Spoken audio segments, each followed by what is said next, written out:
আসসালামু আলাইকুম, সবাই কেমন আছেন?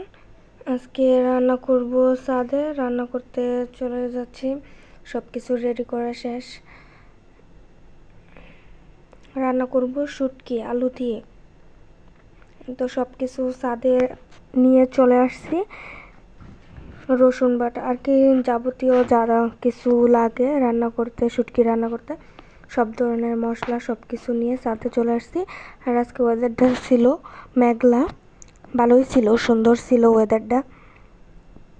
তারপর চুলায় আগুন জ্বালিয়ে কড়াইতে তেল গরম করতে দিয়ে দিয়েছি। তেলটা গরম হয়ে গেলে এখানে দিয়ে দিলাম পেঁয়াজ কেটে রাখা, পেঁয়াজ কুচি, আর দিয়ে দিলাম কাঁচামরিচ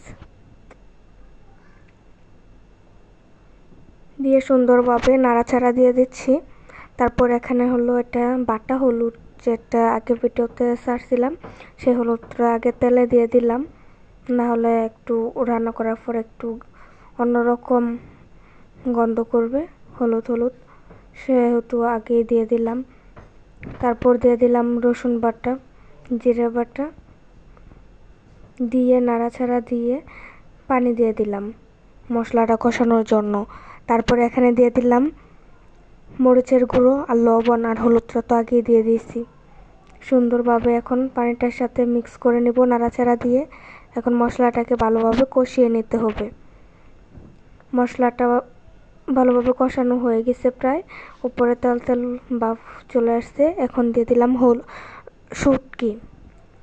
শুটকিগুলো আগে থেকে কেটে ধুয়ে নিয়েছিলাম। শুটকিগুলো দিয়ে ভালোভাবে নাড়াচাড়া দিয়ে দিচ্ছি। শুটকিগুলোকে মশলার সাথে ভালোভাবে কষিয়ে নিব। এখন শুটকিটা কষানো হয়ে গেছে, এখন দিয়ে দিব কেটে রাখা আলু, কুচি করে কেটে নিয়েছি। এটা হলো দেশি আলু।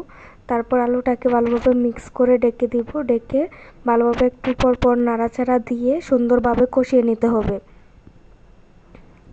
আলুটা প্রায় কষানো হয়ে গেছে, এখন এখানে দিয়ে দিব।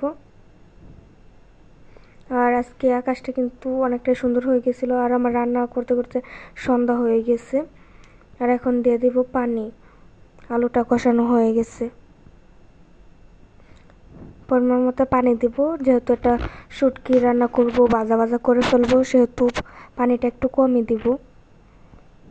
পানিটা দিয়ে দিয়েছি, এখন ভালোভাবে নাড়াচাড়া দিয়ে এটাকে ডেকে দেব পানিটা সম্পূর্ণ শুকিয়ে যাওয়ার জন্য।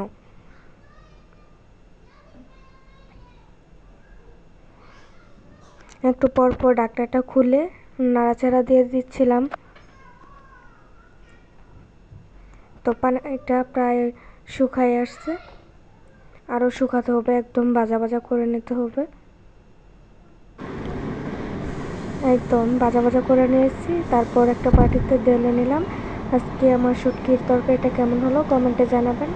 একদম সহজ রেসিপি, রান্না করা হয়ে গেছে।